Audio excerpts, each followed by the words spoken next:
carried out massive precision strikes on the three key nuclear facilities in the Iranian regime: Fordow, Natanz, and Esfahan. Everybody heard those names for years as they built this horribly destructive enterprise. Our objective was the destruction of Iran's nuclear enrichment capacity and a stop to the nuclear threat posed by the world's number one state sponsor of terror. Tonight, I can report to the world that the strikes were a spectacular military success. Iran's key nuclear enrichment facilities have been completely and totally obliterated. Iran, the bully of the Middle East, must now make peace. If they do not, future attacks will be far greater and a lot easier. For 40 years, Iran has been saying death to America, death to Israel. They have been killing our people, blowing off their arms, blowing off their legs with roadside bombs. That was their specialty. We lost over 1,000 people, and hundreds of thousands throughout the Middle East and around the world have died as a direct result of their hate. In particular, so many were killed by their general, Qasem Soleimani.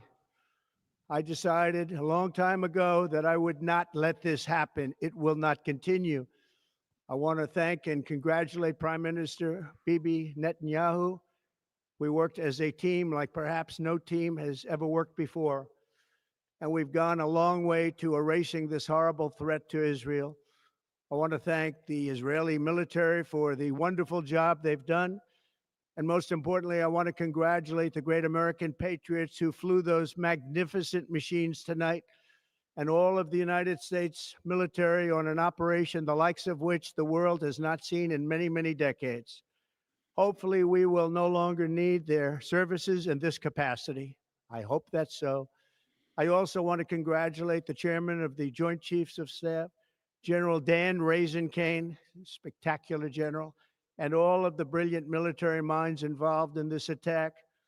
With all of that being said, this cannot continue. There will be either peace or there will be tragedy for Iran far greater than we have witnessed over the last 8 days. Remember, there are many targets left.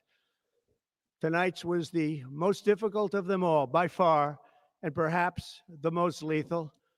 But if peace does not come quickly, we will go after those other targets with precision, speed, and skill. Most of them can be taken out in a matter of minutes. There's no military in the world that could have done what we did tonight, not even close. There has never been a military that could do what took place just a little while ago. Tomorrow, General Kane, Secretary of Defense, Pete Hegseth will have a press conference at 8 a.m. at the Pentagon. And I want to just thank everybody, and in particular, God. I want to just say we love you, God, and we love our great military. Protect them. God bless the Middle East. God bless Israel, and God bless America. Thank you very much. Thank you.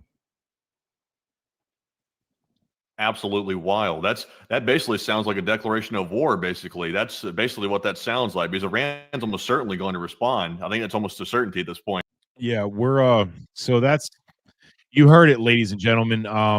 We our president has addressed the nation, and I will agree with that last statement that we heard. It does sound like we just declared war on Iran. Let's be honest. There's going to be a lot of people that have an issue, and rightfully so, with the fact that Israel has started this war, and that we should not be engaged in other nations' wars, as the founding fathers of this great nation clearly said that we should avoid at all costs. They champion that, and at the same time, it is also true that Iran does have its people chant death to America. They are not our friends. They are our mortal enemy.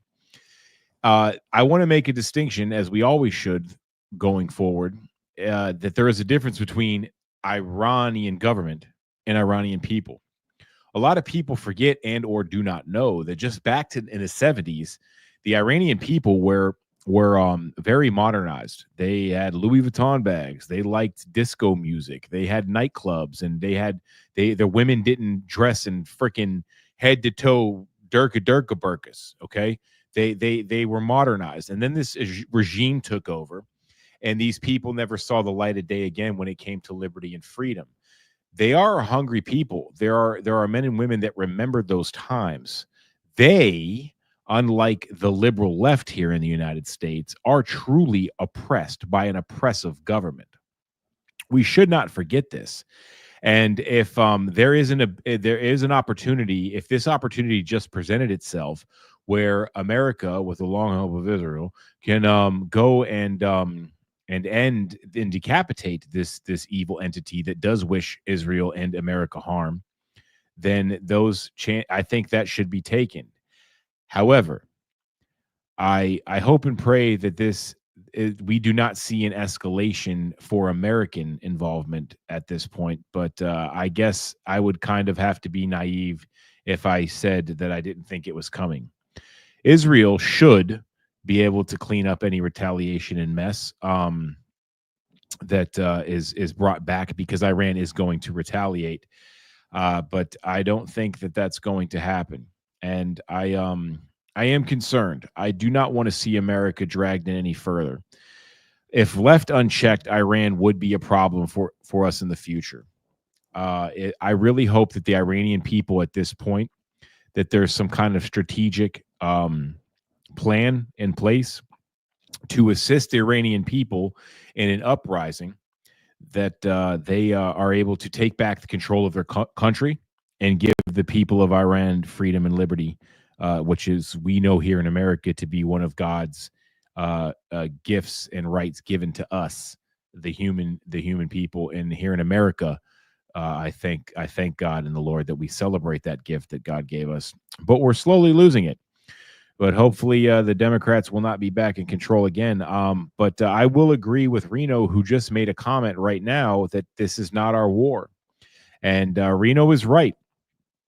No matter what your feelings towards Israel are, I would encourage you not to allow it to have you simp for Iran. And Reno, I'm not talking about you personally. I know you, brother. I know that's not the case.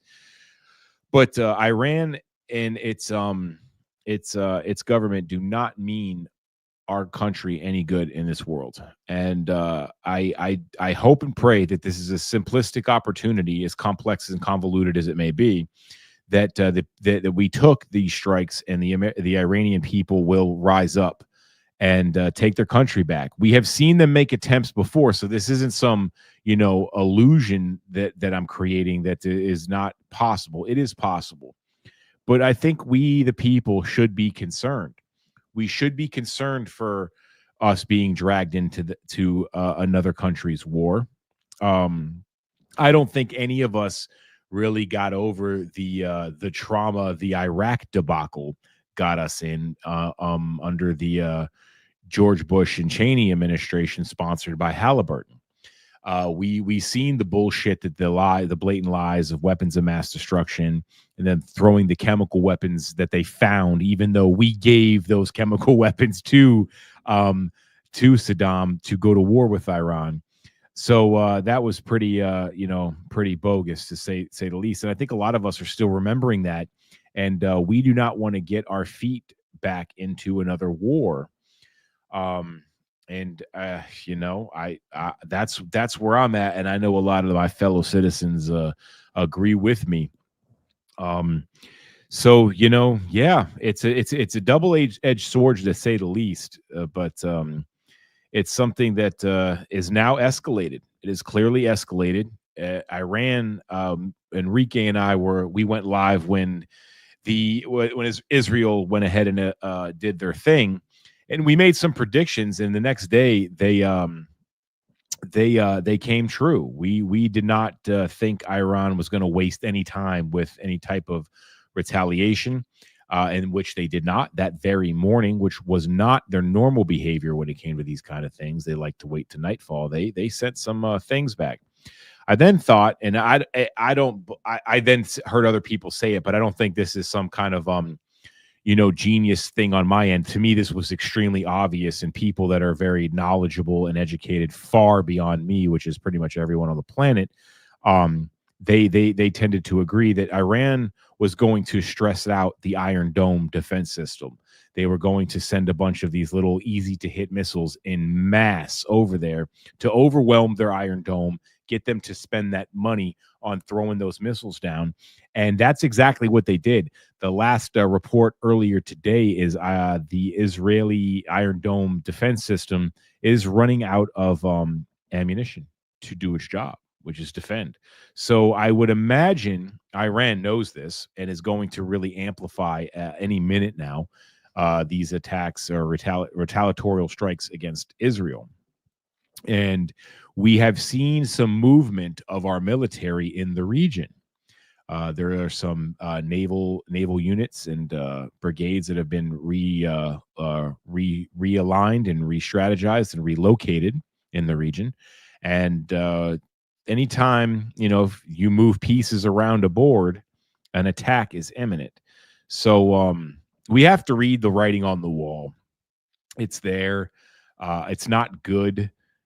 For me personally, I don't think this is what exactly the America First agenda needs right now before the midterms, because it's going to give the hypocritical, always talking shit, never right, always wrong left ammunition to push their propaganda machine that this America First thing is all racist, white supremacist, Nazis, and blah, blah, blah, blah, blah. So that's where we're at. And, I'm going to continue to go around and look for some happenings of developments coming out of the region, like that person said, and that is the situation that I am seeing. Normally, when these things take place, you're able to find uh, to be some kind of issue with out of the entire region. So I don't know if that is another sign of something to come. So here we go. I'm going to bring this back up, and we're going to follow these guys for a little bit until I find something else and we get some more developments coming in. And we know what's going to happen, which we may never until it does.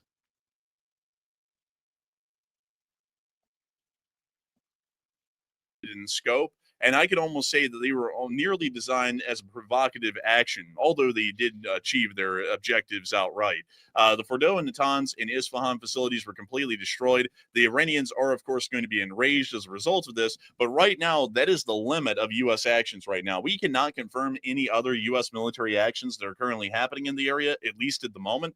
So this is now putting the ball in Iran's court to either respond or not. And it appears that the Iranians will most likely be responding. And with that fact in mind, that they are going to respond, it is now inevitable at this point. It is going to be highly likely, if not entirely possible, that the Islamic Republic of Iran will most likely start off the followed continued air campaign by the United States that will be happening here in the near future. So, in general, while this is just a one off operation at the moment or a one off mission, it's guaranteed, based off of what we expect to be the Iranian response, to be a prolonged air campaign against the Iranians here over the next several weeks, maybe even the next several months. So I hope that does address that well, in my opinion. And a big thanks to you so much once again for support and helping this channel to keep on running. And with that, we are on to the next one. And our next super chat is going to be a $50 support from Howard Mendelson. And thank you, Howard, as well. He said, a government that threatens civilians is no longer legitimate. I would agree. And the Iranian government clearly showed who they are. The U.S. attacks them instead of being the great humanitarian country that many people would like to make them out to be, although that's just a fantasy.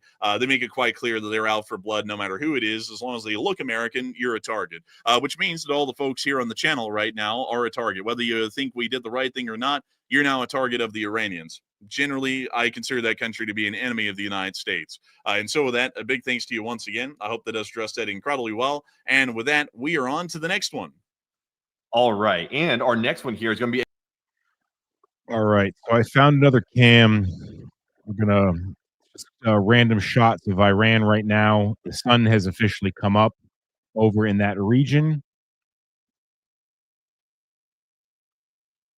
And we're going to go look at it for a minute as I search for something better.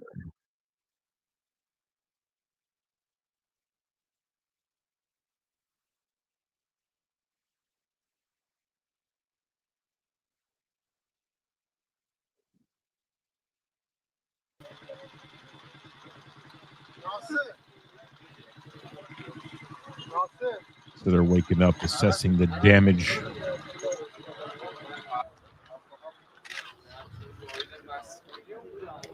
So this is about the time over there when Israel first utilized airstrikes to hit their targets.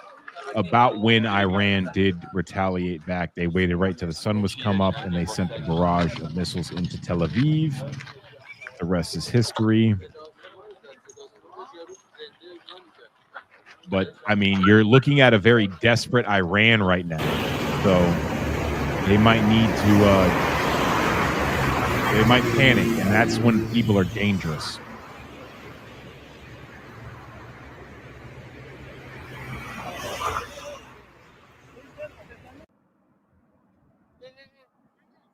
So this is Crux Live. They're just going around and different smoke plumes coming up.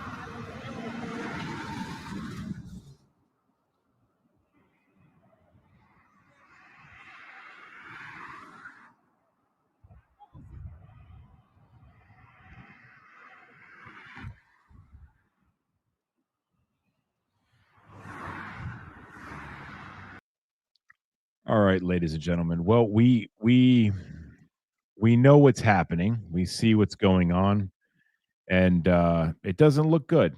I think all of us can agree that it does not look good. And here we go. So, what does the future hold? Well, we're going to have to wait and see. I would imagine within the matter of hours or less, you're going to have Iran retaliate. They're going to, this is going to be a pretty large scale retaliation as far as in comparison to previous attempts by Iran, because they have to. They're in panic. They need to make a point. They're in pure desperation, which makes them extremely dangerous. What that looks like as the hours move forward in the day, I do not know. What's most importantly right now is the people watching this live stream on the War Boy Studios. Say a prayer. Say a prayer for our servicemen and women. We have come so far in such a short amount of time since November 5th. Now's not the time to give up, get discouraged, and be weak. It is not the time to be complacent. Speak your mind, but say your prayers. Our servicemen and women, to the people that support the America First movement and people that love this country, they're dear to us. We love them. And I don't want to see them put in harm's way. You know, I find it very peculiar and fucking downright frustrating to see elected officials in Congress and Senate championed for war as they sit in their air conditioning offices and building on Capitol Hill, and at their plush mahogany wood encrusted offices back at their capitals and their states that they represent, sending and championing our men and women, our young men and women, into war to potentially not come home forever, to have families on American soil have to have that knock at the door, the one they never want to hear, the knock that they will hear for the rest of their life, to even risk one, let alone thousands, while you trash bag politicians sit in your fucking offices. You disgust me. I think that we should always be looking for ways to avoid war. And you assholes that sit there and champion this, you're terrible. And with that being said, we must take proactive steps sometimes to not only protect the sovereignty of this nation, but nations abroad. Is Israel one of them? I don't know. We're going to see what happens. We're going to stick together and we're going to unite as a country, as we always do, at least half of us. The rest of the other half is too concerned with destroying it, but I digress. And we're going to see what happens. We're going to follow this very closely. If something happens in the wee hours of the American morning, we will go live again and cover it. It's very important that you follow us on X here at The American Rise. You see it on the screen.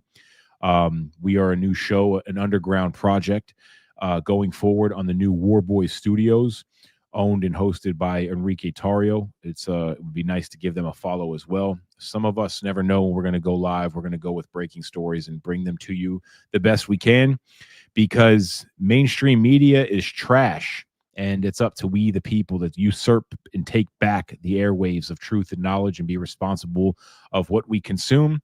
So we're taking that responsibility to heart here at Warboy Studio. Again, follow my show at The American Rise here. If you're watching on YouTube, please hit that subscribe button and take a look at some of our shorts and videos and share them out and help us grow, because we're not hiding it. We are pro-America first here, and we don't fuck around. So please take the time to follow us, and we'll be back if something happens. And God bless you all, man. Let's really hope and pray that this does not escalate any further, and we just cut the head off the dragon, and the Iranian people do the rest of the job and get their country back. Is it wishful thinking? Who knows? But let us not simp for a country called Iran that wants to destroy America just because we have some sort of feelings towards the way the Israeli government behaves. Remember, Iran wants you dead just because you're an American. That goes double for you Christians. So don't simp for Iran, but let's be critical and watch this, because I do not want to see our great nation dragged into another fucking war. Again, follow at The American Rise. Thanks for joining us. God bless you all. And unless you play for the NFL, never take a knee to communism.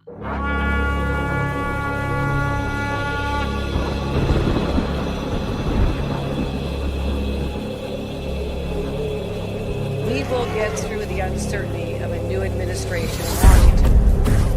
As I said, we've done this before. We've been to this. And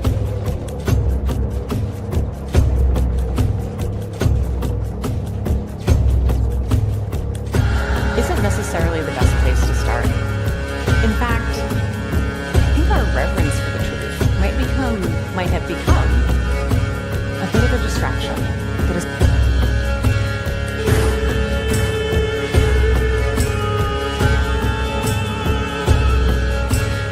you condemn white supremacy. And he fuddled around, didn't say anything. I said, how about the Proud Boys? And he said, well, Ronald Reagan was 2 months into his presidency when John Hinckley Jr. blew a $20 million